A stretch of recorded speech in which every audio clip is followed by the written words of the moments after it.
be supported was, I actually think there was a legal argument, which there is under the UN, that in fact, if you believe you're being attacked, you can actually fight back. Come on, John, you're a smart guy.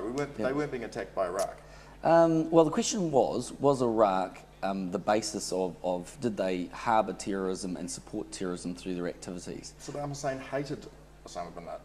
Yeah, well, I know, yeah, but I mean, my enemy's enemy, enemy's my friend sometimes. But you kind of go, 14 of the 15 terrorists were Saudi Arabian. It was plotted by Saudi Arabia. Yeah. What do? We bomb Afghanistan and we invade Iraq with false intelligence. Well, Afghanistan I think is a different deal to Iraq. I mean, Afghanistan was UN sanctioned. We've got troops ourselves in Afghanistan. So let's stick to Iraq. But it's clearly.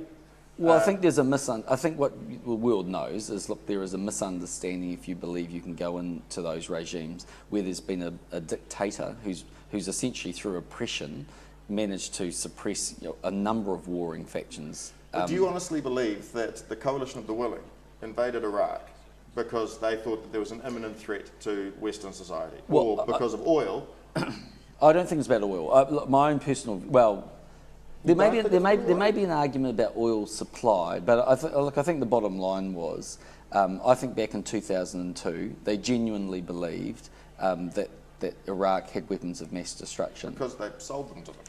Well, probably, but nevertheless they believed they had them. I'm not saying they don't change position. These are the guys that also supported the Iranians, for a long period of time. Now decide they're the bad guys. So I'm not saying they get it right. I'm just simply arguing that you've got to make sure we don't take things out of context. In 2002, 2003, I mean, look, Bush got re-elected. That's why the American public believed that that was the right thing to do. Now, we can all look back and say it hasn't worked. But I mean, we all remember Colin Powell standing there with the anthrax file, and all that sort of thing. It was nonsense. But let's go back to New Zealand, because we've only got half an hour. Sure. Let's talk about your youth policy. Now, regarding the youth policy, which has been described as a law and order policy, dressed up as a youth policy, you suggested to Paul Henry on Breakfast that you would force the military to run boot camps. Now, that's hardly a balanced debate on a topic with the complexities of youth. No, I mean, look, again, just go back to the question that he asked me. I mean, let's firstly look at what we want to do. I watched the question that he asked. He said, would you force the military to run the boot answer camps? is yes. The answer is absolutely yes to that. But the question was, his argument at the time, from memory, was, look, what the military are saying, they might not do this, or they don't necessarily want to do this. They're categorically saying they don't want to. Yeah, and so the question was, would you force them to do it? And the answer is yes. Why do you think the military don't want to? Oh, I don't think that's representative of the military, actually. Because I've had some discussions with them, and they're quite keen to. I mean, look, I suspect it's because international evidence demonstrates that military-style courses at best have no impact at all on reducing offending, and at worst increase it. Yeah, quite correct, if you do it the way that an old-fashioned boot camp is. So let's go back to our youth policy. What's the new boot camp? Well, let's go back to our policy, which is, we have a Fresh Start program which says a 12-month program, full mentoring, drug and alcohol rehabilitation. We know 4 out of 5 people that go before the youth courts have a drug and alcohol problem. We know that old-fashioned boot camps don't work in the sense that they might work when they turn up to the sergeant major yelling and screaming at them for 12 weeks. But as soon as they get back into the community, they re-engage with the gangs and whatever they were with, and it all goes terribly wrong. So no one's arguing that in isolation would work. But if you go and look at courses which do the kinds of things I'm talking about, where there may be a level of army or any other kind of residential course that has boundaries and limitations and expectations and all sorts of things. So you're talking like an adventure course? Well, let me give you an example. Pro Ventures works out of Waiouru Military Camp in New Zealand. The chief youth course judge, Andrew Beecroft, describes it as the most successful course out there. So the difference is not, old-fashioned boot camps won't work. 12-month integrated, fully mentoring programs will work. But all I'm saying to you is the military are one provider that could do that. So is National Youth Foundation with Graham Dingle. So is, there's a guy... Private companies? Yeah, sure, why not? I'm just saying that the military have the capability of doing it. And they sit around, they do it through the Limited Services Volunteer Program at the moment in Burnham. I mean, we asked the military to go out there and bail us out if there's a national sort of dilemma or national emergency, right? I mean, if a river floods and it breaks, the banks break, we expect the military to go and support us. Well, we've got a crisis out there with our young people, and we've only got 2 options. You can take option 1, which is you stand up and say, I'm going to do something positive to try and help these people and stop them going on an endless life of crime, or you put your hands up and say it's all too hard.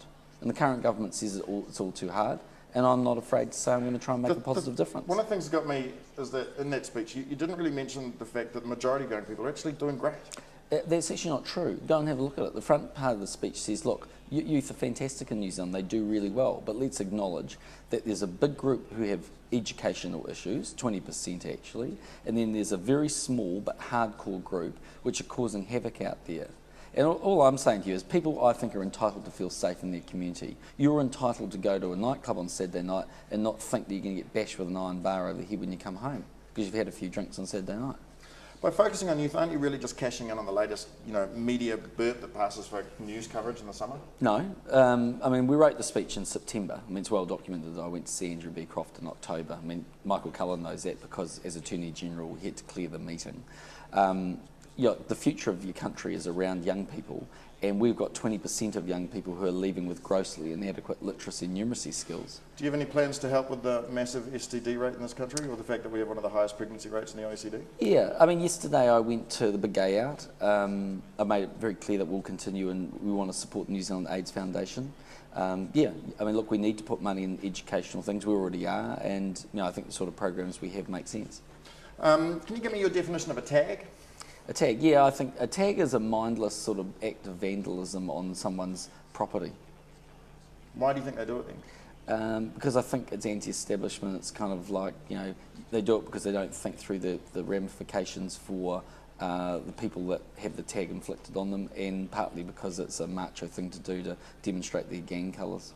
See, I would have described a tag as a desire to put your presence somewhere in the country.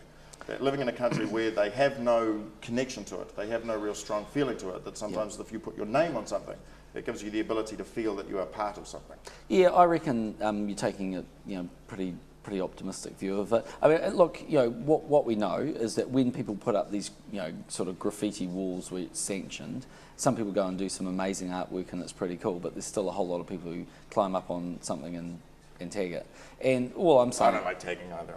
It drives me bloody nuts. I mean, and it drives me nuts in the sense that, you kind of, what is your impression of a railway station that's completely tagged? It's sort of, next thing I think you're going to sort of start seeing, youth gangs and sort of a place I don't want to be. And it just ruins the physical appeal of the Russell city. Norman, talking about the other side of your youth speech. Yep. Russell Norman, co-leader of the Greens, states that your nightmare of 16 and 17-year-olds being able to leave school and drift aimlessly while being financially supported by the government is a fantasy. Young people can't, in fact, get benefits unless they are partnered with children or genuinely unable to fall back on their families for support in case of an abused family or something like that. Yeah, well, unfortunately, he's incorrect. Really? Yeah, look, if you look at the most recent data we have, which was 2006, there were 3,226 people on a benefit, aged between 16 and 17. Of those, about I think something like about 1,300 were on the sickness, well, it's actually an invalid's benefit, they don't really have sickness.